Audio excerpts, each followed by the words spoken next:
On September 21st, live the classic Star Wars battles Hold on to your lug nuts. in any vehicle, Dude, hold up! on any planet, from any side.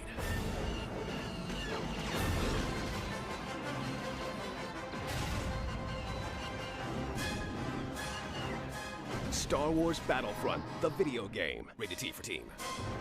Whoa! I'm back. I know it's been a little while. You don't want to. Nobody cares why I've been gone. Actually, I only have 40 subscribers, so the people that are subscribed to me, thank you. And sorry it's been a little bit, but I felt compelled to make a video about Battlefront Classic. I had a lot of thoughts and mixed emotions about the game. Mainly, I'm having a blast with it. I think it's great for the single-player experience. Single-player experience is exactly what I was expecting. And the campaign modes, the instant action, Battle of Heroes, for both Battlefront 1 and Battlefront 2. However, the multiplayer situation is concerning. We see way too many games coming out with functions or portions of it that are not functional. And I think this has gone on way too much. We have way too many companies releasing games that are not providing what they're advertised as. And I think it's absolute fucking bullshit. However, at the same time, I was considering refunding the game. However, I don't think I'm going to do that just because I am having so much fun with the single-player experience. I don't know, what do you guys think? Yeah, do you think that it's worth the price tag? Or do you think that this should have been reduced in price? Or do you think it's just a refund immediately type situation? Because I have to admit, I'm having a great time playing single-player, but I'm also a single-player player. So, I'm not sure what to think. I feel like a lot of people, though, if you go on YouTube and you type in Battlefront Classic, you're going to get tons of results saying refund the game or do not buy, all of that. And I feel like that it will send a message, but will the message be heard if you refund it?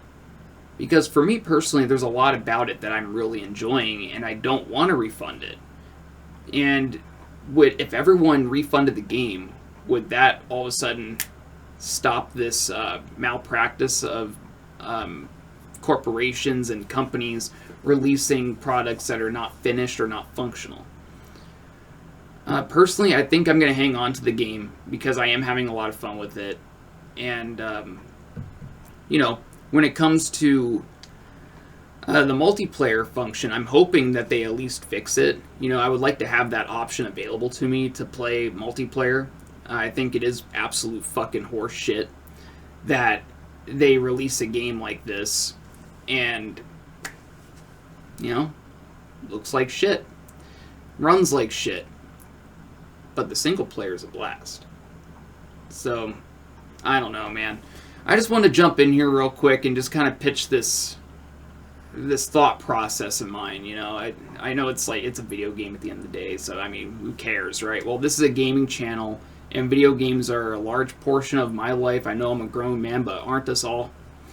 So, also, I want to mention too that I know this channel has been kind of like a Warcraft-centric almost. I've been kind of touching on other games too, but I really got into this Warcraft 2 rabbit hole that I'm having a lot of fun. I'm going to continue with the next 70 levels and then eventually get into the next 350 levels of Warcraft 2.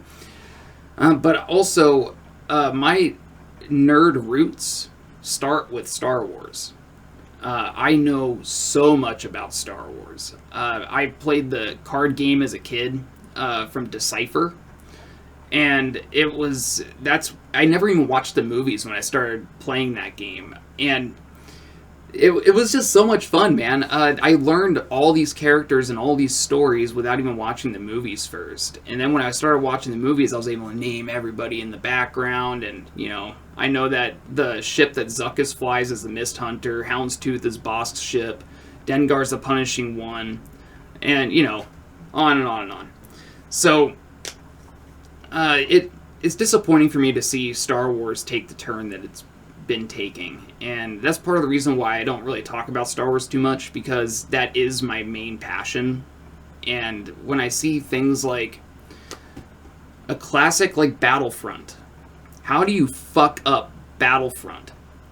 How hard is it to manage those servers? This game is not that graphic intensive. You know, I don't understand how that's an issue in 2024. So, anyways, I do want to... let me back up a second. The single-player campaign mode, the instant action, which is what I really bought the game for, is tons of fun. A lot of replayability. I just enjoy playing those a lot, so I'm obviously not going to refund the game, even though I think that for so many people, the multiplayer function is the game for a lot of people. And I understand why streamers are pissed off about it too, because they want to play with their their community. And yeah, it's just a shame. It really is. I'm hoping that Aspire fixes this. I hope they at least get the... But right now, the iron's hot. People are talking about Battlefront right now. People want to play Battlefront. They want to play online. They want to get that nostalgia rush of playing with their friends from across the world. All that kind of shit. And by the time they fix these servers, the fire's going to burn out and nobody's going to care anymore. If those servers were active the day this game came out, I think this would be a long-standing game where people will be playing it for years and years online. I mean, it still may go down that route.